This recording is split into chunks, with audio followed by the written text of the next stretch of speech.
بسم الله الرحمن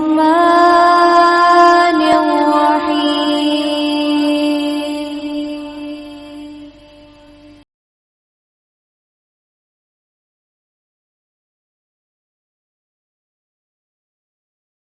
من شرور أنفسنا ومن سيئات أعمالنا، من يهده الله فلا مضل له ومن يضلل فلا هادي له، وأشهد أن لا إله إلا الله وحده لا شريك له، وأشهد أن محمدًا عبده ورسوله. أما بعد، فإن خير الحديث كتاب الله، وخير الهدي هدي محمد صلى الله عليه وسلم، وشر الأمور محدثاتها، وكل محدثة بدعة، وكل بدعة ضلالة، وكل ضلالة في النار.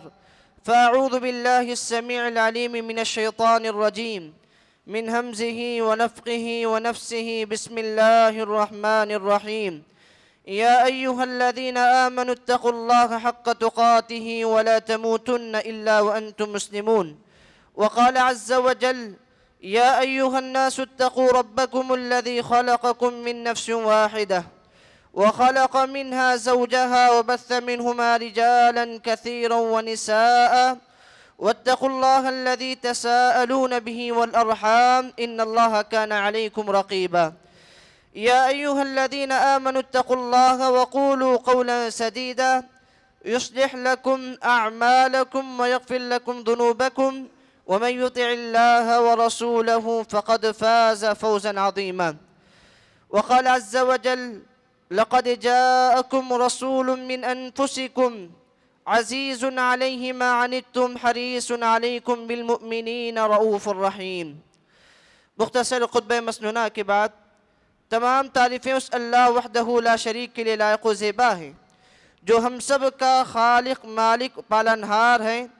اس کے بعد درود و سلام ہو تمام انبیاء پر، خصوصاً ہم سب کے پیارے و آخری نبی جناب محمد الرسول اللہ صلی اللہ علیہ وسلم پر، جن کے ذریعے سے اللہ رب العالمین نے ہمیں اسلام اور توحید جیسی عظیم نعمت سے نوازا۔ اللہم صلی علی محمد وعلی آل محمد کما صلیت علی ابراہیم وعلی آل ابراہیم انک حمید مجید۔ اللہم بارک علی محمد وعلی آل محمد کما بارکت علی ابراہیم وعلی آل ابراہیم انک حمید مجید۔ محترم حضرات، میں نے ابھی آپ کے سامنے قرآن مجید کی ایک آیت پڑھی جس کے اندر اللہ رب العالمین فرماتا ہے: لَقَدْ جَاءَكُمْ رَسُولٌ مِّنْ أَنفُسِكُمْ، تحقیق کہ تمہارے لوگوں میں سے ایک رسول آیا۔ اس رسول کی صفات بتلاتے ہوئے اللہ رب العالمین کہتا ہے: عزیز علیکم من انفسکم عزیز علیکم علیہ ما عنتم حریص علیکم۔ لقد جاءکم رسول من انفسکم عزیز علیہ ما عنتم حریص علیکم بالمؤمنین رؤوف الرحیم۔ وہ رسول ایسا ہے کہ مسلمانوں کو جو بھی تکلیف پہنچتی ہے وہ اسے اللہ کے رسول صلی اللہ علیہ وسلم پر بہت زیادہ گراں گزرتی ہے۔ حریص علیکم بالمؤمنین رؤوف الرحیم، اور اللہ کے رسول صلی اللہ علیہ وسلم ایسے ہیں وہ مومنوں کو فائدہ پہنچانے کے لیے زیادہ حریص رہتے ہیں۔ اس آیت کے اندر اللہ رب العالمین نے اللہ کے رسول صلی اللہ علیہ وسلم کی اپنی قوم سے محبت کا تذکرہ بتلایا کہ اللہ رب العالمین فرماتا ہے کہ اللہ کے رسول صلی اللہ علیہ وسلم اپنی قوم سے اتنی زیادہ محبت کرتے تھے کہ امت کو جو بھی تکلیف ہوتی گویا وہ اللہ کے رسول صلی اللہ علیہ وسلم کو تکلیف پہنچتی۔ امت کی تکلیف اپنی تکلیف سمجھتے تھے، اور اتنا ہی نہیں، اللہ کے رسول صلی اللہ علیہ وسلم امت کو فائدہ پہنچانے کے لیے ہمیشہ حریص رہا کرتے تھے کہ میں امت کو کیسا فائدہ پہنچاؤں۔ اسی لیے اللہ کے رسول صلی اللہ علیہ وسلم اپنی امت سے اتنا زیادہ محبت رکھتے تھے، اتنی زیادہ محبت کرتے تھے، اور امت کو فائدہ پہنچانے کے لیے اتنا زیادہ حریص رہا کرتے تھے۔ اللہ کے رسول صلی اللہ علیہ وسلم فرماتے ہیں نبوت کی تاریخ میں جتنے بھی انبیاء و رسول آئے زمین کے اندر، اللہ رب العالمین نے تمام انبیاء کو ایک ایسا موقع دیا دعا کرنے کا کہ وہ موقع پہ جو بھی دعا کریں گے اللہ رب العالمین نے گارنٹی دی تھی کہ تمہاری دعا اللہ ضرور قبول کرے گا۔ سارے انبیاء نے اس گارنٹی کو، اس موقع کو دنیا ہی کے اندر قبول کر لیا، استعمال کر لیا، لیکن اللہ کے رسول صلی اللہ علیہ وسلم نے اس چیز کو، اس موقع کو اللہ کے رسول صلی اللہ علیہ وسلم نے فرمایا کہ میں نے اس کو دنیا میں استعمال نہیں کیا، بلکہ میں آخرت میں چاہتا ہوں کہ اپنی امت کے حق میں سفارش کے لیے اس دعا کا استعمال کروں، جس کی گارنٹی اللہ رب العالمین نے کہا تھا کہ تم اس وقت دعا کرو گے تو میں ضرور تمہاری دعا کو قبول کروں گا۔ اللہ کے رسول صلی اللہ علیہ وسلم کی اپنی قوم سے اتنی محبت تھی کہ آخرت کے بارے میں سوچتے ہوئے اللہ کے رسول صلی اللہ علیہ وسلم نے اس موقع کو آخرت میں استعمال کرنے کے لیے اس کو باقی رکھا۔ جب اللہ کے رسول صلی اللہ علیہ وسلم کی اپنی قوم سے اتنی محبت، تو ہمارا بھی ایک لازمی جز، ایک فرض یہ بنتا ہے کہ ہم بھی اللہ کے رسول صلی اللہ علیہ وسلم سے ویسے ہی محبت کریں۔ اب آئیے جانتے ہیں کہ محبت کہا کس کو جاتا ہے؟ محبت کہا جاتا ہے انسان کے دل کا کسی چیز کی طرف مرغوب ہونا، کسی چیز کی طرف مائل ہونا، اس کو محبت کہا جاتا ہے۔ دنیا کے اندر جتنے بھی محبتیں پائی جاتی ہیں، ان تمام محبتوں کی بنیاد 3 چیزوں پر ہوتی ہے۔ دنیا کے اندر بعض محبتیں جمال کی بنیاد پر پائی جاتی ہیں، یعنی انسان محبت اس لیے کرتا ہے، خوبصورتی کو دیکھ کر محبت کرتا ہے، اور بعض محبتیں کمالات، انسان کی خوبیوں کو دیکھ کر انسان مجبور ہو جاتا ہے کہ اس سے محبت کرے، اور تیسری بنیاد انسان کسی شخص کے احسانات کی بنیاد پر اس سے محبت کرتا ہے۔ اگر یہ تینوں چیزیں ہم رسول اللہ صلی اللہ علیہ وسلم کی زندگی میں ڈال کر دیکھیں، رسول اللہ صلی اللہ علیہ وسلم کی زندگی جمال میں، کمال میں اور احسانات میں نمایاں نظر آتی ہے اور مکمل نظر آتی ہے۔ اللہ کے رسول صلی اللہ علیہ وسلم کی خوبصورتی کی اگر بات کی جائے، صحابہ اکرام کہتے ہیں کہ اللہ کے رسول صلی اللہ علیہ وسلم اتنے زیادہ خوبصورت تھے کہ ہم سورج اور اللہ کے رسول صلی اللہ علیہ وسلم کو دیکھ کر فرق نہیں کر پاتے تھے کہ دونوں میں سب سے زیادہ خوبصورت کون ہے، اتنے زیادہ خوبصورت تھے۔ اگر باطنی خوبصورتی کی بات لی جائے، اللہ کے رسول صلی اللہ علیہ وسلم اتنے زیادہ اخلاق والے تھے، دنیا کا معاملہ اگر لیا جائے کہ دنیا کی اگر بڑی سے بڑی یونیورسٹی، بڑا سا بڑا ادارہ اگر کسی کو اخلاق کی سرٹیفکیٹ دے دے، وہ انسان بڑا خوش ہو جاتا ہے کہ مجھے ایک بڑے ادارے نے اخلاق کی سرٹیفکیٹ دی، جبکہ اللہ کے رسول صلی اللہ علیہ وسلم کے اخلاق ایسے تھے کہ عرش والے نے گواہی دیتے ہوئے فرمایا وَإِنَّكَ لَعَلَىٰ خُلُقٍ عَظِيمٍ، اے نبی صلی اللہ علیہ وسلم آپ اخلاق کے اونچے درجے پر فائز ہیں، اتنے زیادہ اخلاق کے مالک تھے۔ اگر وہیں کمالات، خوبیوں کی بات کی جائے، اللہ کے رسول صلی اللہ علیہ وسلم کے اندر کون سی خوبی نہیں تھی؟ جو خوبی دنیا کے اندر پائی جاتی تھی، چاہے شجاعت لیجئے، بہادری لیجئے، وفاداری لیجئے، امانت داری لیجئے، جتنے بھی خوبیاں کمالات دنیا کے اندر پائی جاتی تھی، وہ ساری کی ساری خوبیاں اللہ کے رسول صلی اللہ علیہ وسلم کے اندر بترج اتم موجود تھی۔ اگر احسانات کی بات لی جائے، اگر ہم احسانات کو محبت کا معیار مان لیں، احسانات کی بات کی جائے، اللہ کے رسول صلی اللہ علیہ وسلم کے ہم پر اتنے بے شمار احسانات ہیں کہ اگر ہم ان احسانات کو شمار کرنا بھی چاہیں تو شمار نہیں کر سکتے۔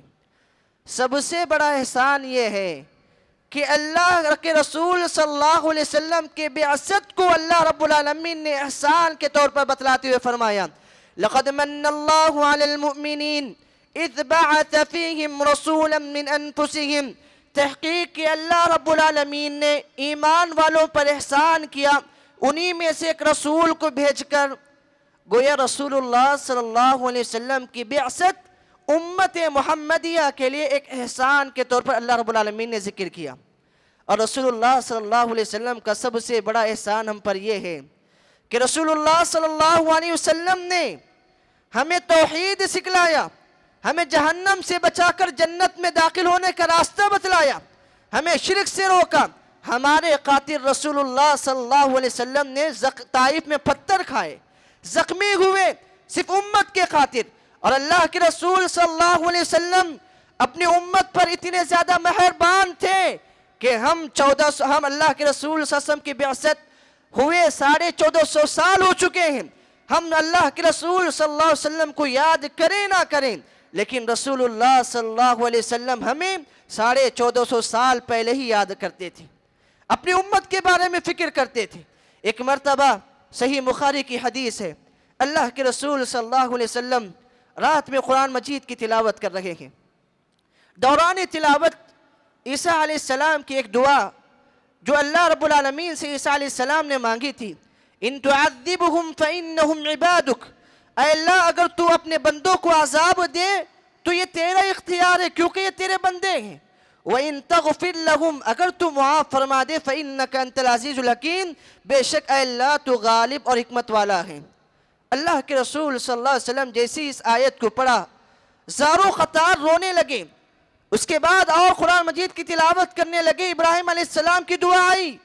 ابراہیم علیہ السلام نے دعا کی، رب انہن اضللن کثیرا من الناس فمن تبعنی فانہ منی ومن عصانی فانک غفور رحیم. یہاں رک کر اللہ کے رسول صلی اللہ علیہ وسلم زاروں قطار رونے لگے اور اللہ رب العالمین سے دعا کرنے لگے، اللہم امتی اللہم امتی، اے اللہ میری امت کا کیا حال ہوگا، اے اللہ میری امت کا کیا حال ہوگا. اتنا زیادہ روئے اللہ کے رسول صلی اللہ علیہ وسلم. اللہ رب العالمین نے جبرائیل علیہ السلام کو بلا کر کہا، اے جبرائیل جاؤ میرے بندے محمد صلی اللہ علیہ وسلم سے پوچھو وہ کیوں رو رہے ہیں.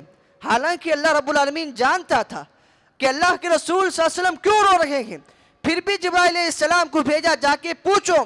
جبرائیل علیہ السلام جب جا کے پوچھتے ہیں، اے محمد صلی اللہ علیہ وسلم آپ کیوں رو رہے ہیں، اللہ رب العالمین پوچھ رہا ہے. اللہ کے رسول صلی اللہ علیہ وسلم کہتے ہیں میں قرآن مجید پڑھ رہا تھا، میری نظر سے عیسیٰ علیہ السلام کی دعا گزری، وہ اپنی امت کے بارے میں فکر کر رہے تھے. ابراہیم علیہ السلام کی دعا گزری، وہ بھی اپنی امت کے بارے میں فکر کر رہے تھے. جسی وقت مجھے اپنی امت کی فکر لاحق ہوئی کہ میری امت کا کیا حال ہوگا، اسی لیے میں زار و خطار رو رہا ہوں. اسی وقت اللہ رب العالمین خوشخبری سنا دیتے ہوئے کہتا ہے، اے محمد صلی اللہ علیہ وسلم خوش ہو جاؤ، قیامت کے دن میں تمہیں تمہاری امت کے بارے میں خوش کر دوں گا. اللہ اکبر. یہ تھی اللہ کے رسول صلی اللہ علیہ وسلم کی محبت اپنی قوم سے. اگر ہم محبت کی ان تینوں معیارات کو دیکھیں تو ہم پر ضروری اور لازمی یہ فرض بن جاتا ہے کہ ہم رسول اللہ صلی اللہ علیہ وسلم سے محبت کریں. اب سوال یہ پیدا ہوتا ہے کہ ہم رسول اللہ صلی اللہ علیہ وسلم سے محبت کریں تو کتنی کریں. آئیے قرآن حدیث میں جانچتے ہیں. قرآن مجید میں اللہ رب العالمین نے سورۃ التوبہ آیت نمبر 24 کے اندر فرمایا، قل ان کان آباؤکم وابناؤکم واخوانکم وازواجکم وعشیرتکم واموال اقترفتموها وتجارۃ تخشون کسادها وَمَسَاكِنُ تَرْضَوْنَ أَحَبَّ إِلَيْكُم مِّنَ اللَّهِ وَرَسُولِهِ. اللہ رب العالمین نے قرآن مجید کی سورۃ التوبہ آیت نمبر 24 کے اندر 8 چیزوں کا تذکرہ کیا ہے، جو 8 چیزیں کی محبت انسان کے دل میں فطری طور پر پائی جاتی ہے. اللہ رب العالمین نے کہا، قُلْ إِن كَانَ آبَاؤُكُمْ، اے نبی صلی اللہ علیہ وسلم آپ کہہ دیجئے کہ تم اپنے ماں باپ سے محبت کرتے ہو، وَأَبْنَاؤُكُمْ اپنی اولاد سے محبت کرتے ہو، اپنے اولاد کو پسند کرتے ہو، وَإِخْوَانُكُمْ اپنے بھائیوں کو پسند کرتے ہو، وَأَزْوَاجُكُمْ اپنی بیویوں سے محبت کرتے ہو، وَعَشِيرَتُكُمْ اپنے خاندان اور رشتہ دار سے تم محبت کرتے ہو، وَأَمْوَالٌ اقْتَرَفْتُمُوهَا جو مال تم نے کمایا ہے اس سے بھی تم محبت کرتے ہو، وَتِجَارَةٌ تَخْشَوْنَ كَسَادَهَا وَمَسَاكِنُ تَرْضَوْنَ أَحَبَّ إِلَيْكُم مِّنَ اللَّهِ وَرَسُولِهِ. تم تجارت سے بھی محبت کرتے ہو، اس تجارت جس کا ڈر تمہیں لگا رہتا ہے کہیں یہ تجارت ختم نہ ہو جائے، اس تجارت سے بھی تم محبت کرتے ہو. وَمَسَاكِنُ تَرْضَوْنَهَا اس گھر سے بھی تم محبت کرتے ہو جس گھر کو تم نے کما کر بنایا ہے. یہ 8 چیزوں کی محبت کا تذکرہ کر کے اللہ رب العالمین نے فرمایا، احب الیکم من اللہ ورسولہ. اگر یہ 8 چیزوں کی محبت اللہ اور اس کے رسول صلی اللہ علیہ وسلم کی محبت سے بڑھ کر ہے، فتربصوا انتظار کرو حتی یأتی اللہ بامرہ یہاں تک کہ اللہ کا عذاب آ جائے. تو پتہ چلا کہ انسان کو مال سے محبت ہوتی ہے، اولاد سے محبت ہوتی ہے، ماں باپ سے محبت ہوتی ہے، غرض دنیا کے اندر پائی جانے والی سارے چیزوں سے محبت ہوتی ہے، لیکن یہ محبت اللہ اور اس کے رسول صلی اللہ علیہ وسلم سے بڑھ کر محبت نہیں ہونی چاہیے۔ اگر کوئی آدمی اپنے ماں باپ سے محبت کرتا ہے لیکن اللہ اور اس کے رسول صلی اللہ علیہ وسلم سے بڑھ کر محبت کرتا ہے تو گویا اس کا ایمان مکمل نہیں۔ اگر کوئی آدمی اپنے اولاد سے محبت کرتا ہے لیکن اللہ اور اس کے رسول صلی اللہ علیہ وسلم سے محبت سے بڑھ کر کرتا ہے تو گویا اس کا ایمان مکمل نہیں۔ کیوں؟ اللہ کے رسول صلی اللہ علیہ وسلم نے فرمایا لا یؤمن احدکم، تم میں سے کوئی آدمی اس وقت تک مکمل مومن نہیں ہو سکتا حتی اکون احب الیہ من والدہ وولدہ والناس اجمعین، کہ وہ مجھ سے محبت کرے اپنے ماں باپ اولاد بلکہ دنیا کے اندر پائی جانے والی ساری چیزوں سے بڑھ کر جب تک محبت نہ کرے اس وقت تک وہ مکمل مومن نہیں ہو سکتا۔ اب سوال یہ پیدا ہوتا ہے دنیا کے اندر پائی جانے والی سارے چیزوں سے بڑھ کر محبت تو کرنا ہی ہے، کیا اپنی جان سے بڑھ کر بھی رسول اللہ صلی اللہ علیہ وسلم سے محبت کرنا ہے؟ قرآن مجید کہتا ہے ہاں، اپنی جان سے بڑھ کر بھی تمہیں رسول اللہ صلی اللہ علیہ وسلم سے محبت کرنا ہے۔ اللہ رب العالمین نے کہا النبی اولا بالمؤمنین من انفسہم، مومن اپنی جان سے بھی زیادہ اللہ کے رسول صلی اللہ علیہ وسلم مومنوں کے جان سے بھی بڑھ کر زیادہ حقدار ہیں محبت کے۔ اسی لیے حدیث میں آتا ہے عمر فاروق رضی اللہ عنہ ایک مرتبہ اللہ کے رسول صلی اللہ علیہ وسلم کا ہاتھ پکڑے ہوئے تھے۔ اللہ کے رسول صلی اللہ علیہ وسلم سے عمر فاروق رضی اللہ عنہ نے کہا اللہ کے رسول صلی اللہ علیہ وسلم میں آپ سے اپنے مال اولاد بلکہ دنیا کے اندر پائی جانے والی ساری چیزوں سے بڑھ کر آپ سے محبت کرتا ہوں سوائے اپنی جان کے۔ اللہ کے رسول صلی اللہ علیہ وسلم نے کہا یا عمر، اے عمر ابھی تمہارا ایمان مکمل نہیں ہوا۔ اللہ کے رسول صلی اللہ علیہ وسلم نے کہا واللہ والذی نفسی بیدی، اس ذات کی قسم جس کے ہاتھ میں میری جان ہے، تم اس وقت تک مکمل مومن نہیں ہو سکتے جب تک تم اپنی جان سے بھی بڑھ کر مجھ سے محبت نہ کرو۔ اسی وقت عمر فاروق رضی اللہ عنہ نے کہا اللہ کے رسول صلی اللہ علیہ وسلم جب ایسی بات ہے تو میں اپنی جان سے بڑھ کر بھی آپ سے محبت کرتا ہوں۔ اس وقت اللہ کے رسول صلی اللہ علیہ وسلم نے کہا الآن یا عمر، اے عمر اب جا کے تمہارا ایمان مکمل ہوا۔ تو پتہ چلا کہ رسول اللہ صلی اللہ علیہ وسلم سے محبت اپنی جان سے بڑھ کر اور دنیا کے اندر پائی جانے والی ساری چیزوں سے بڑھ کر محبت کرنی چاہیے، تبھی جا کے ہمارا ایمان مکمل ہوگا۔ میرے بھائیوں، محبت رسول صلی اللہ علیہ وسلم یہ ایسا موضوع ہے جو صرف زبانی اقرار کرنے سے ثابت نہیں ہوگا بلکہ اس کے کچھ تقاضے ہوتے ہیں جس کو ادا کرنا ہمارے لیے ضروری ہے۔ ہر محبت کے کچھ تقاضے ہوتے ہیں۔ اگر انسان اپنے ماں باپ سے محبت کرتا ہے اس کے کچھ تقاضے ہوتے ہیں، اولاد سے محبت کرتا ہے اس کے کچھ تقاضے ہوتے ہیں، اگر وہ مال اولاد گھر کسی بھی چیز سے محبت کرتا ہے اس کے کچھ تقاضے ہوتے ہیں۔ اسی طرح رسول اللہ صلی اللہ علیہ وسلم کی محبت کے بھی کچھ تقاضے ہوتے ہیں، جب ان تقاضوں کو پورا کیا جائے گا تبھی جا کے محبت رسول صلی اللہ علیہ وسلم ثابت ہوگی اور مکمل ہوگی۔ آئیے جانتے ہیں کہ رسول اللہ صلی اللہ علیہ وسلم کی محبت کے تقاضے کیا ہیں۔ سب سے پہلا تقاضا کہ اللہ کے رسول صلی اللہ علیہ وسلم پر مکمل طور پر ایمان لایا جائے۔ اللہ کے رسول صلی اللہ علیہ وسلم پر ایمان لانے کا مطلب کیا ہے؟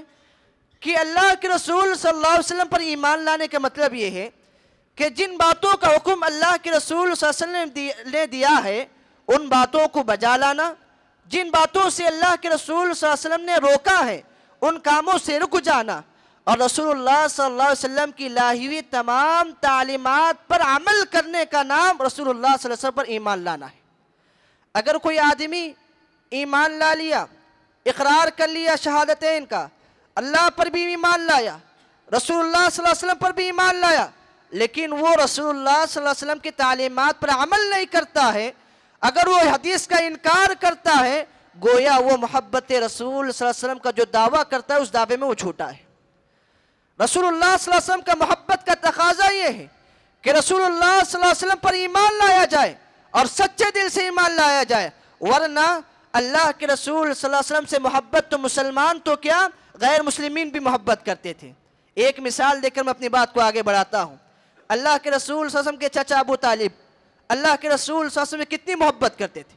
اتنی زیادہ محبت کرتے تھے کہ جب تک ان کے ابو طالب زندہ تھے رسول اللہ صلی اللہ علیہ وسلم کو کسی مشرک نے تکلیف نہیں پہنچائی. ہمیشہ اللہ کے رسول صلی اللہ علیہ وسلم کو بچاتے تھے. اتنی زیادہ محبت کرتے تھے. لیکن کیا ان کی محبت کرنا, اللہ کے رسول صلی اللہ علیہ وسلم سے محبت کرنا, کیا ان کو جہنم سے بچا سکا؟ نہیں بچا سکا.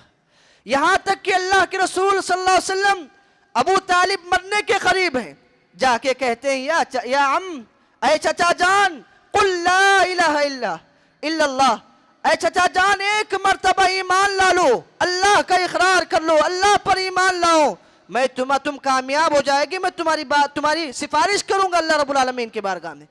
لیکن بازو دو دوست بیٹھے ہوئے تھے, ابو جہل اور ایک دوست. دونوں دوست نے کہا اے ابو طالب کیا تم آخری وقت میں اپنے آبا و اجداد کا دین چھوڑ دو گے؟ ابو طالب نے کہا نہیں, میں اپنے آبا و اجداد کے دین کو نہیں چھوڑوں گا. اور اس نے اپنے آبا و اجداد کے دین کی قبول کرتے ہوئے اللہ کے رسول صلی اللہ علیہ وسلم کی بات کو ٹھکرا دیا اور کفر کی حالت میں انتقال ہو گیا. لیکن اس میں ذرا غور کریں اس واقعے کے اندر, کیا رسول اللہ صلی اللہ علیہ وسلم کی محبت اس کو جہنم سے بچا سکی؟ نہیں بچا سکی. اور اس واقعے کے اندر ایک مسئلہ یہ بھی آتا ہے کہ انسان کی زندگی میں صحبت کا بڑا اثر ہوتا ہے. انسان کی زندگی میں صحبت کا بڑا اثر ہوتا ہے. اگر وہ دو دوست نہ ہوتے, ابو طالب چاہتا تو اسلام قبول کر سکتا تھا, لیکن اس کے دوستوں نے اس پر جو حربہ استعمال کیا آبا و اجداد کے طریقے کا. اور آج ہم بھی آبا و اجداد کے طریقوں کو چھوڑنے پر راضی نہیں. ہم رسول اللہ صلی اللہ علیہ وسلم کی تعلیمات کو چھوڑنا گوارا کرتے ہیں, لیکن آبا و اجداد کے طریقوں کو چھوڑنا ہم گوارا نہیں کرتے. کیوں؟ صحبت کا اس طرح اثر ہوتا ہے. اسی لیے صحبت کا اثر انسان کی زندگی میں بڑا گہرا پڑتا ہے. اسی لیے کہا اللہ کے رسول صلی اللہ علیہ وسلم نے کہا نا, انسان کو اگر دیکھنا چاہتے ہو تو اس کے دوست کو دیکھو کہ اس کا دوست کیسا ہے, وہ انسان سمجھ میں آ جائے گا کہ انسان کیسا ہے. کیوں؟ صحبت کا بڑا اثر پڑتا ہے. انسان اگر بے نمازیوں کے ساتھ اٹھتا بیٹھتا ہوگا, اگرچہ وہ نماز پڑھتا ہوگا, لیکن نماز کی جو اہمیت اس کے اندر پائی جانی تھی نا, وہ اہمیت کم ہو جائے گی. تو اسی لیے انسان کو چاہیے کہ اپنی صحبت بہتر سے بہتر بنائے بہر کیف. لیکن بتانا یہ مقصود تھا کہ رسول اللہ صلی اللہ علیہ وسلم پر ایمان لانے کا مطلب یہ ہے کہ رسول اللہ صلی اللہ علیہ وسلم کی لائی ہوئی تعلیمات پر مکمل عمل پیرا ہو. جن باتوں کا حکم رسول اللہ صلی اللہ علیہ وسلم نے دیا اس پر عمل کرنا, اور جن باتوں سے منع کیا ان کاموں سے بچنا, یہ رسول اللہ صلی اللہ علیہ وسلم پر کی محبت کا سب سے پہلا تقاضا ہے. دوسرا تقاضا رسول اللہ صلی اللہ علیہ وسلم کی اطاعت کرنا. اللہ رب العالمین نے قرآن مجید میں فرمایا وَمَا آتَاكُمُ الرَّسُولُ فَخُذُوهُ, جو رسول تمہیں دے اس کو قبول کر لو. وَمَا نَهَاكُمْ عَنْهُ فَانْتَهُوا, اور جس چیز سے منع کرے اس سے رک جاؤ. اور رسول اللہ صلی اللہ علیہ وسلم کی اطاعت یہ ایسی چیز ہے کہ جب تک ہم رسول اللہ صلی اللہ علیہ وسلم کی اطاعت نہیں کریں گے اس وقت تک ہم جنت میں داخل نہیں ہو سکتے. کیونکہ اللہ کے رسول صلی اللہ علیہ وسلم نے کہا کل امتی یدخلون الجنت الا من ابا, میری امت کے سارے لوگ جنت میں داخل ہوں گے سوائے جو میرا انکار کرے گا. صحابہ نے پوچھا یا رسول اللہ, اے اللہ کے رسول صلی اللہ علیہ وسلم آپ کا کون انکار کرے گا؟ اللہ کے رسول صلی اللہ علیہ وسلم نے کہا من اطاعنی دخل الجنہ, جس نے میری اطاعت کی وہ جنت میں داخل ہوگا. ومن عصانی فقد ابا, جس نے میری نافرمانی کی گویا اس نے میرا انکار کیا, یعنی جنت میں داخل ہونے سے اس نے اپنے آپ کو انکار کر دیا. تو رسول اللہ صلی اللہ علیہ وسلم کی اطاعت میں ہمارا جنت میں جانا طے ہے. اگر ہم رسول اللہ صلی اللہ علیہ وسلم کی اطاعت نہیں کریں گے تو ہمارا جنت میں جانا بھی ممکن نہیں. اسی لیے ایک مرتبہ حدیث میں آتا ہے ایک صحابی رسول اللہ کے رسول صلی اللہ علیہ وسلم کی خدمت میں آئے, بڑے غمگین تھے. اللہ کے رسول صلی اللہ علیہ وسلم دیکھتے ہی پوچھا صحابی سے کیا بات ہے, کیوں اتنے غمگین پریشان نظر آ رہے ہو, کیا معاملہ ہے؟ اس صحابی نے کہا اللہ کے رسول صلی اللہ علیہ وسلم جب بھی میں اپنے گھر میں بے چین ہوتا ہوں, جب تک میں آپ کو دیکھ نہیں لیتا ہوں اس وقت مجھے سکون نہیں ملتا. جب بھی مجھے بے سکونی ہوتی, بے چین ہوتا ہوں, میں آتا ہوں آپ کو دیکھ لیتا ہوں, لیکن جب آپ اس دنیا سے چھوڑ کر چلے جائیں گے, جب میں بھی اس دنیا کو چھوڑ کر چلا جاؤں گا, آپ کا معیار تو بلند ہوگا, آپ کا مقام تو بلند ہوگا, آپ تو انبیاءوں کے صف میں ہوں گے, اور میں جنت کے نچلے درجے پر ہوں گا، میں سوچ رہا تھا کہ آخرت میں آپ سے ملاقات کروں تو کیسے کروں۔ اللہ کے رسول صلی اللہ علیہ وسلم اس سوال سننے کے بعد خاموش بیٹھے ہوئے تھے۔ اللہ رب العالمین فوراً قرآن مجید کی ایک آیت کو نازل کرتا ہے، وَمَن يُطِعِ اللَّهَ وَالرَّسُولَ فَأُولَٰئِكَ مَعَ الَّذِينَ أَنْعَمَ اللَّهُ عَلَيْهِم مِّنَ النَّبِيِّينَ وَالصِّدِّيقِينَ وَالشُّهَدَاءِ وَالصَّالِحِينَ۔ جو اللہ کی اطاعت کرے گا، رسول اللہ صلی اللہ علیہ وسلم کی اطاعت کرے گا، قیامت کے دن وہ انبیاء کے ساتھ ہوگا، صدیقین کے ساتھ ہوگا، شہداء کے ساتھ ہوگا، صالحین کے ساتھ ہوگا۔ پتہ چلا اگر ہم چاہتے ہیں کہ قیامت کے دن ہم رسول اللہ صلی اللہ علیہ وسلم کی رفاقت ہمیں نصیب ہو، رسول اللہ صلی اللہ علیہ وسلم کے ساتھ ہم جنت میں رہیں، ہمارے لیے ضروری ہے کہ ہم رسول اللہ صلی اللہ علیہ وسلم کی اطاعت کریں۔ اور اتنا ہی نہیں، اگر ہم اللہ سے محبت کرتے ہیں تو اللہ کی محبت کا لازمی تقاضا ہے کہ ہم رسول اللہ صلی اللہ علیہ وسلم کی اطاعت کریں۔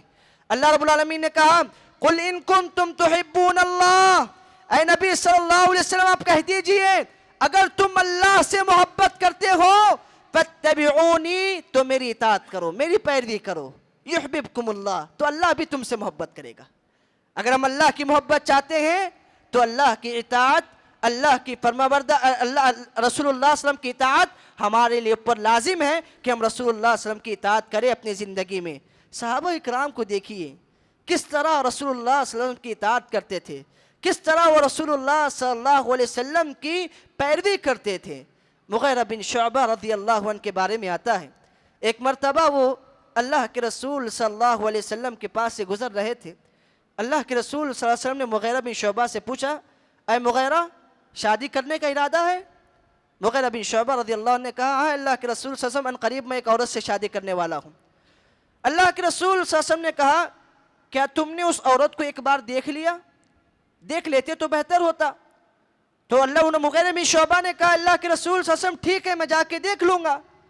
وہ گئے اور لڑکی کے گھر والوں کے پاس گئے، کہا کہ میں لڑکی کو دیکھنا چاہتا ہوں۔ پہلے کا معاشرہ بے حیائی کا معاشرہ نہیں تھا، غیرت کا معاشرہ تھا، عفت و پاک دامنی کا ماحول تھا۔ لڑکی کے گھر والوں کو یہ بات گراں گزری کہ لڑکا آ کر کہہ رہا ہے کہ لڑکی کو دیکھنا چاہتا ہے، حالانکہ داماد بننے والا ہے بعد میں، لیکن پھر بھی یہ گوارا نہیں کہ شادی سے پہلے وہ اپنی میری لڑکی کو دیکھے۔ باپ کو یہ بات بڑی گراں گزری، تکلیف ہوئی۔ اسی وقت گھر کے اندر موجود وہ لڑکی آتی اور کہتی ہے مغیرہ بن شعبہ سے، اے مغیرہ جو بات آپ نے کہی کہ تم مجھے دیکھنا چاہتے ہو، اگر یہ بات اللہ کے رسول صلی اللہ علیہ وسلم نے کہی ہے تو تم مجھے دیکھ سکتے ہو، اگر یہ بات تم اپنی طور پر کہہ رہے ہو تو میں اللہ کا واسطہ دے کر کہتی ہوں کہ تم ایسا میرے ساتھ مت کرو۔ تو اسی وقت مغیرہ بن شعبہ رضی اللہ عنہ کہتے ہیں کہ رسول اللہ صلی اللہ علیہ وسلم نے مجھے حکم دیا ہے، مجھے حکم دیا کہ میں آپ کو دیکھوں۔ اسی وقت فوراً لڑکی کہتی ہے، اگر یہ بات رسول اللہ صلی اللہ علیہ وسلم نے کہی ہے، اگرچہ یہ بات میرے ماں باپ کو گراں گزرتی ہے، میرے ماں باپ کو بری لگتی ہے، لیکن رسول اللہ صلی اللہ علیہ وسلم نے یہ بات کہی ہے تو تم مجھے ضرور دیکھ سکتے ہو۔ یہ تھا صحابہ اکرام کا رسول اللہ صلی اللہ علیہ وسلم کی اطاعت کا معیار۔ آج ہم کہاں ہیں؟ آج ہم رسم و رواج کے پیچھے اتنے پڑے ہوئے ہیں کہ ہم کہتے ہیں میں ڈر لگا لیتے ہیں لوگ کیا کہیں گے، لوگ کیا کہیں گے۔ لوگوں کے چکر میں ہم رسول اللہ صلی اللہ علیہ وسلم کی تعلیمات کو چھوڑ دیتے ہیں۔ کہاں ہے ہمارا ایمان؟ کہاں ہے ہماری محبت؟ کیا صرف زبانی دعویٰ کرنے سے محبت ثابت ہو جائے گی؟ نہیں، اس کے تقاضوں کو جب تک ہم پورا نہیں کریں گے اس وقت تک ہماری محبت بھی ثابت نہیں ہوگی۔ تو اسی لیے ہمیں چاہیے کہ ہم اپنی زندگی میں رسول اللہ صلی اللہ علیہ وسلم کی تعلیمات پر عمل کریں اور رسول اللہ صلی اللہ علیہ وسلم کی اطاعت کو بجا لائیں۔ اسی طرح اور ایک تقاضا یہ ہے کہ ہم اپنی زندگی میں رسول اللہ صلی اللہ علیہ وسلم کو کثرت سے یاد کریں۔ کیوں؟ انسان جس سے محبت کرتا ہے نا اس کو اپنی زندگی میں سب سے زیادہ یاد کرتا ہے۔ اگر ہم رسول اللہ صلی اللہ علیہ وسلم سے سچی محبت کرتے ہیں تو محبت کا تقاضا یہ ہے کہ ہم رسول اللہ صلی اللہ علیہ وسلم کو کثرت سے یاد کریں۔ یاد کرنے کا مطلب یہ ہے کہ ہم رسول اللہ صلی اللہ علیہ وسلم پر کثرت سے درود بھیجیں، کیونکہ اللہ رب العالمین قرآن مجید میں خود کہتا ہے ان اللہ وملائکتہ یصلون علی النبی، بے شک اللہ اور فرشتے نبی صلی اللہ علیہ وسلم پر رحمت بھیجتے ہیں، درود بھیجتے ہیں۔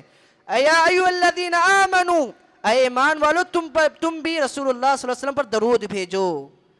تو ہمیں چاہیے کہ ہم رسول اللہ صلی اللہ علیہ وسلم کو کثرت سے یاد کریں، اور کیونکہ رسول اللہ صلی اللہ علیہ وسلم نے اس آدمی کو سب سے بڑا بخیل کہا ہے۔ دنیا کا سب سے بڑا بخیل اگر کوئی آدمی ہے تو وہ آدمی ہے جس کے سامنے میرا نام لیا جائے اور وہ مجھ پر درود نہ بھیجے، یہ آدمی دنیا کا سب سے بڑا بخیل انسان ہے۔ اتنا ہی نہیں، رسول اللہ صلی اللہ علیہ وسلم پر درود نہ بھیجنے کا نقصان اتنا بڑا ہے کہ اللہ نے لعنت کی ہے، فرشتوں نے لعنت کی ہے، اور رسول اللہ صلی اللہ علیہ وسلم نے بد دعا دی۔ ایک مرتبہ اللہ کے رسول، یہ حدیث ہم ہر رمضان سنتے، ہر رمضان میں سنتے، رسول اللہ صلی اللہ علیہ وسلم ممبر پر چڑھ رہے تھے، پہلی سیڑھی پر قدم رکھا، آمین کہا، دوسری سیڑھی پر قدم رکھا، آمین کہا، تیسری سیڑھی پر قدم رکھا، آمین کہا۔ صحابہ پریشان ہو گئے، اللہ کے رسول صلی اللہ علیہ وسلم ممبر پر چڑھ رہے ہیں اور آمین کہہ رہے ہیں، کیا وجہ ہے؟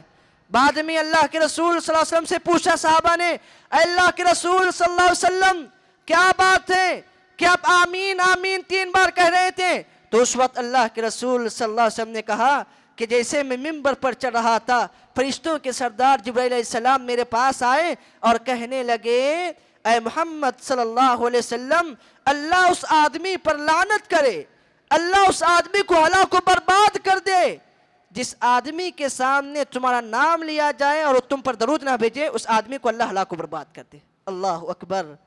جس نبی صلی اللہ علیہ وسلم جس کو بد دعا دے، اس کی نبی صلی اللہ علیہ وسلم کی بد دعا کبھی رد ہو سکتی ہے؟ فرشتوں کی بد دعا کبھی رد ہو سکتی ہے؟ اللہ کی لعنت کبھی رد ہو سکتی ہے؟ نہیں۔ تو اسی لیے میرے بھائیوں، محبت رسول صلی اللہ علیہ وسلم کا لازمی تقاضا ہے کہ ہم رسول اللہ صلی اللہ علیہ وسلم پر کثرت سے درود بھیجیں۔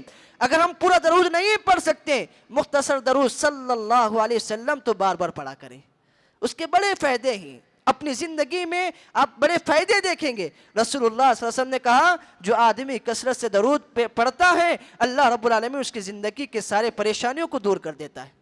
ایک مرتبہ درود پڑھنے کا اتنا بڑا ثواب ہے کہ اللہ رب العالمین 10 رحمتیں اس کے لیے نازل کرتا ہے، 10 درجات کو بلند کرتا ہے۔ اتنا بڑا ثواب درود پڑھنے کا ہے، تو اسی لیے ہمیں چاہیے کہ ہم اپنی زندگی میں رسول اللہ صلی اللہ علیہ وسلم پر کثرت سے درود بھیجیں، اور خاص کر جمعہ کے دن رسول اللہ صلی اللہ علیہ وسلم پر کثرت سے درود پڑھنے کا اہتمام کریں۔ اسی طرح اذان کے بعد، کیوں اذان کے بعد کوئی آدمی رسول اللہ صلی اللہ علیہ وسلم پر درود پڑھتا ہے، اس کے بعد وہ جو دعا اللہم رب ہذہ الدعوۃ التامہ وہ دعا پڑھتا ہے، تو اللہ کے رسول صلی اللہ علیہ وسلم فرماتے ہیں قیامت کے دن میں اس کے حق میں خاص سفارش کروں گا۔ اگر ہم رسول اللہ صلی اللہ علیہ وسلم کی سفارش پانا چاہتے ہیں، شفاعت پانا چاہتے ہیں، تو ہمارے لیے ضروری ہے کہ ہم رسول اللہ صلی اللہ علیہ وسلم پر کثرت سے درود بھیجیں۔ اور ایک تقاضا یہ ہے کہ ہم رسول اللہ صلی اللہ علیہ وسلم کی تعظیم کریں، ادب و احترام کریں۔ رسول اللہ صلی اللہ علیہ وسلم کی تعظیم، ادب و احترام کا مطلب یہ ہے کہ دیکھیے اللہ رب العالمین نے رسول اللہ صلی اللہ علیہ وسلم کی تعظیم کا کتنا لحاظ رکھا۔ قرآن مجید میں اگر آپ مطالعہ کریں گے، اللہ رب العالمین نے کئی انبیاء کا تذکرہ کیا قرآن مجید کے اندر۔ یا موسیٰ کہا، یا عیسیٰ کہا، نبیوں کا تذکرہ کرتے ہوئے نام لے کر اللہ رب العالمین نے کہا یا موسیٰ یا عیسیٰ، لیکن آپ قرآن مجید میں کہیں یہ نہیں دیکھیں گے یا محمد کہہ کر اللہ رب العالمین نے پکارا ہو، یا محمد کہہ کر اللہ رب العالمین نے پکارا ہو۔ اتنی تعظیم کا لحاظ اللہ رب العالمین نے رکھا۔ اتنا ہی اسی لیے اللہ رب العالمین نے کہا لا تجعلوا دعاء الرسول بینکم، اے لوگوں تم رسول اللہ صلی اللہ علیہ وسلم کو اس طرح مت پکارو جس طرح تم آپس میں ایک دوسرے کو پکارتے ہو۔ عبداللہ، عبد الرحمن کہہ کر جس طرح تم نام سے پکارتے ہو، اس طرح تم اللہ کے رسول صلی اللہ علیہ وسلم کا نام لے کر مت پکارو۔ اسی لیے صحابہ اکرام کبھی محمد محمد کہہ کر نہیں پکارتے تھے، بلکہ اے نبی صلی اللہ علیہ وسلم، اے اللہ کے رسول صلی اللہ علیہ وسلم، اس طرح پیارے انداز سے پکارا کرتے تھے۔ اسی لیے ہمارے لیے بھی ضروری ہے کہ ہم رسول اللہ صلی اللہ علیہ وسلم کی تعظیم کریں، ادب و احترام کریں۔ اس کا مطلب یہ ہے کہ رسول اللہ صلی اللہ علیہ وسلم کی جو تعلیمات ہیں، جو حدیث ہیں، جو رسول اللہ صلی اللہ علیہ وسلم کے جو پیغامات ہیں، ان پیغامات کو ہم غور سے سنیں، ان کا ادب و احترام کریں، اس پر عمل کرنے کی کوشش کریں۔ یہ رسول اللہ صلی اللہ علیہ وسلم کی تعظیم کا سب سے بڑا تقاضا ہے۔ آخری 2 بات کہہ کر میں اپنی بات ختم کروں گا۔ محبت رسول صلی اللہ علیہ وسلم کا ایک تقاضا یہ بھی ہے کہ ہم اپنی دعاؤں میں رسول اللہ صلی اللہ علیہ وسلم کی رفاقت کا سوال کریں، کہ جنت میں رسول اللہ صلی اللہ علیہ وسلم کا ساتھ کا سوال کریں۔ کیوں؟ ایک مرتبہ اللہ کے رسول صلی اللہ علیہ وسلم کے خادم ربیعہ بن کعب الاسلمی رضی اللہ عنہ سے اللہ کے رسول صلی اللہ علیہ وسلم نے پوچھا، اے ربیعہ جو کچھ مانگنا ہے مجھ سے مانگ لو، میں اللہ سے دعا کروں گا اور اللہ تعالیٰ تمہیں وہ چیز عطا کرے گا۔ ربیعہ رضی اللہ عنہ نے کہا، اللہ کے رسول صلی اللہ علیہ وسلم اسألک مرافقتک بالجنہ، اللہ کے رسول صلی اللہ علیہ وسلم میں جنت میں آپ کا ساتھ چاہتا ہوں، آپ کی رفاقت چاہتا ہوں۔ اللہ کے رسول صلی اللہ علیہ وسلم نے کہا اس کے علاوہ کوئی اور چیز مانگنا ہے آپ کو؟ ربیعہ بن کعب نے کہا نہیں اللہ کے رسول صلی اللہ علیہ وسلم مجھے کوئی نہیں مانگنا، صرف مجھے یہ چیز مانگنا ہے، میں جنت میں آپ کا ساتھ چاہتا ہوں۔ اسی وقت اللہ کے رسول صلی اللہ علیہ وسلم نے کہا اے ربیعہ بن کعب تم دعائیں کرو اور ساتھ میں کثرت سجود یعنی نوافل کا اہتمام کر کے میری مدد کرو، انشاءاللہ اللہ رب العالمین تمہیں ضرور میری رفاقت نصیب کرے گا۔ تو اسی لیے ہمیں چاہیے ہر امتی کا ایک محبت، اگر ہم رسول اللہ صلی اللہ علیہ وسلم سے سچی محبت کرتے ہیں اس کا تقاضا بھی ہے کہ ہم اپنی دعاؤں میں رسول اللہ صلی اللہ علیہ وسلم کی رفاقت کا سوال کریں، اللہ سے دعا کریں کہ اللہ رب العالمین ہمیں مرنے کے بعد قیامت کے دن ہمیں رسول اللہ صلی اللہ علیہ وسلم کے ہاتھوں حوض کوثر نصیب فرمائیں، رسول اللہ صلی اللہ علیہ وسلم کے ساتھ نصیب فرمائیں۔ اگر ہم دعائیں کریں گے انشاءاللہ اللہ رب العالمین ہمیں ضرور قیامت کے دن رسول اللہ صلی اللہ علیہ وسلم کی رفاقت نصیب کرے گا۔ آخری تقاضا محبت رسول صلی اللہ علیہ وسلم کا تقاضا یہ ہے کہ ہم اپنے بچوں کو، اپنے گھر والوں کو رسول اللہ صلی اللہ علیہ وسلم کی سیرت سکھائیں، پڑھائیں، انہیں بتلائیں کہ رسول اللہ صلی اللہ علیہ وسلم کی سیرت کیا ہے۔ یہ آج کے دور میں ضروری ہے، ضروری تقاضا ہے۔ جب تک بچے نہیں جانیں گے کہ رسول اللہ صلی اللہ علیہ وسلم کون ہیں، ان کے نام کیا ہے، ان کی پیدائش کب ہوئی، ان کی وفات کب ہوئی، ان کے بارے میں کیا نہیں، ان کے بارے میں نہیں جانیں گے، رسول اللہ صلی اللہ علیہ وسلم نے کیا کیا قربانی دی، جب تک وہ بچے نہیں جانیں گے بڑے ہو کر وہ رسول اللہ صلی اللہ علیہ وسلم محبت نہیں کریں گے۔ آج دیکھتے نہیں کتنے نوجوان ہیں وہ رول ماڈل کس کو بنائے ہوئے، حالانکہ اللہ رب العالمین نے قرآن مجید میں کہا تھا لَقَدْ كَانَ لَكُمْ فِي رَسُولِ اللَّهِ أُسْوَةٌ حَسَنَةٌ، تحقیق کہ تمہارے لیے رسول اللہ صلی اللہ علیہ وسلم اسوہ حسنہ ہے، رول ماڈل ہے۔ کہ آج ہم اپنی زندگی میں رسول اللہ صلی اللہ علیہ وسلم کو اسوہ ماڈل بنائے ہوئے ہیں؟ آج ہمارا نوجوان کس کو رول ماڈل بناتا ہے؟ فلم اسٹار، کرکٹ پلیئر جو دنیا کے اندر عیش و عشرت میں پڑے ہوئے ان لوگوں کو رول ماڈل بناتا ہے۔ کیوں نہیں بنائے گا؟ اسے پتہ ہی نہیں رسول اللہ صلی اللہ علیہ وسلم کون ہے۔ کتنے نوجوان ایسے ہیں جب ان سے پوچھا جاتا ہے کہ نبی صلی اللہ علیہ وسلم کا نام کیا ہے، وہ کہتے ہیں پیارے رسول صلی اللہ علیہ وسلم، پیارے نبی صلی اللہ علیہ وسلم۔ انہیں نام تک نہیں پتا ہوتا ہے، پیدائش کبھی وہ نہیں پتا ہوتا ہے، وفات کبھی وہ نہیں پتا ہوتا ہے، وہ کہاں جا کے رسول اللہ صلی اللہ علیہ وسلم سے محبت کریں گے؟ میرے بھائیوں، ہر والدین کے لیے ضروری ہے اپنے بچوں کو دین سکھاؤ، اپنے بچوں کو سیرت بتلاؤ۔ قیامت کے دن اللہ تعالیٰ یہ نہیں پوچھے گا تم سے کہ تم نے اپنے بچوں کو ڈاکٹر کیوں نہیں بنایا، انجینئر کیوں نہیں بنایا، لیکن یہ ضرور پوچھے گا تم سے کہ تم نے اپنے بچوں کو دین کتنا سکھایا، تم نے اپنے بچوں کو دینی تعلیمات کتنی سکھائی، تم نے اپنے بچوں کو رسول اللہ صلی اللہ علیہ وسلم سے محبت کرنا کتنا سکھایا۔ ہمارے لیے ضروری ہے کہ ہم اپنے بچوں کو سیرت رسول سکھلائیں، بتلائیں، تاکہ یہ بچے بڑے ہو کر رسول اللہ صلی اللہ علیہ وسلم کو رول ماڈل بنائیں، رسول اللہ صلی اللہ علیہ وسلم سے سچی محبت کریں۔ یہ ہمارے لیے ضروری اور لازمی تقاضا ہے، کیونکہ ایک بات یاد رکھیے، آدمی جس سے محبت کرتا ہے قیامت کے دن اس کا حشر اسی کے ساتھ ہوگا۔ اگر ہم رسول اللہ صلی اللہ علیہ وسلم سے محبت کریں گے قیامت کے دن ہمارا حشر بھی رسول اللہ صلی اللہ علیہ وسلم کے ساتھ ہوگا۔ اگر ہم یہ دنیا داروں سے محبت کریں گے تو ہمارا حشر بھی دنیا داروں والوں کے ساتھ ہوگا۔ کیوں؟ اس حدیث میں ذرا غور کیجیے۔ ایک صحابی اللہ کے رسول صلی اللہ علیہ وسلم کے پاس آتے ہیں اور کہتے ہیں متی الساعہ یا رسول اللہ کے رسول صلی اللہ علیہ وسلم قیامت کب قائم ہوگی؟ اللہ کے رسول صلی اللہ علیہ وسلم نے کہا اے صحابی قیامت کب قائم ہوگی سوال کرنے سے پہلے ذرا بتلاؤ تم نے قیامت کی تیاری کتنی کی ہے۔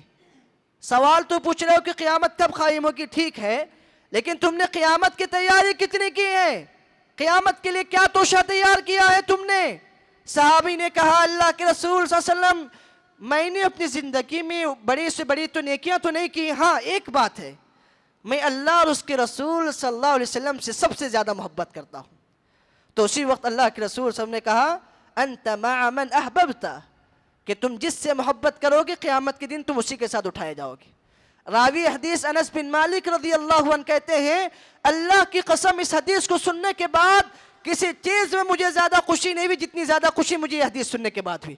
اسی وقت یہ اعلان کرتے ہیں میں سب سے زیادہ محبت اللہ کے رسول صلی اللہ علیہ وسلم سے کرتا ہوں، ابو بکر سے کرتا ہوں، عمر رضی اللہ عنہ سے کرتا ہوں، حالانکہ میرا عمل ابو بکر جیسا نہیں ہے، عمر رضی اللہ عنہ جیسا نہیں ہے، لیکن مجھے اللہ سے امید ہے کہ میری محبت اگر میں جس طرح ان سے محبت کرتا ہوں محبت کا تقاضے کے تحت اللہ رب العالمین میرا حشر قیامت کے دن ان کے ساتھ کرے گا۔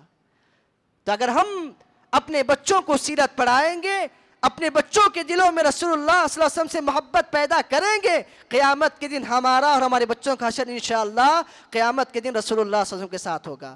اگر ہم رول ماڈل رسول اللہ صلی اللہ علیہ وسلم کے بجائے دوسروں کو بنائیں گے، جس کو ہم بنائیں گے قیامت کے دن ہمارا حشر بھی اسی کے ساتھ ہوگا. اسی لیے ہمارے ضروری ہے کہ ہم رول ماڈل اگر کسی کو بنائیں تو رسول اللہ صلی اللہ علیہ وسلم کو بنائیں. اللہ رب العالمین سے دعا ہے اللہ رب العالمین ہم تمام کو تمام چیزوں سے زیادہ رسول اللہ صلی اللہ علیہ وسلم سے سچی محبت کرنے کی توفیق عطا فرمائے. اللہ رب العالمین ہم تمام کو محبت رسول صلی اللہ علیہ وسلم کے سارے تقاضوں کو پورا کرنے کی توفیق عطا فرمائے. اللہ رب العالمین ہم تمام کو قیامت کے دن رسول اللہ صلی اللہ علیہ وسلم کی رفاقت نصیب فرمائے. اللہ رب العالمین ہم تمام کو کتاب و سنت کے مطابق زندگی گزارنے کی توفیق عطا فرمائے. اللہ رب العالمین ہم تمام کو سیرت کا مطالعہ کرنے کی توفیق عطا فرمائے. اللہ رب العالمین ہم تمام کو دنیا کی محبت سے بچائے، دنیا میں رہتے ہوئے آخرت کی فکر کرتے ہوئے زندگی گزارنے کی توفیق عطا فرمائے. آمین. وآخر دعوانا الحمد للہ رب العالمین.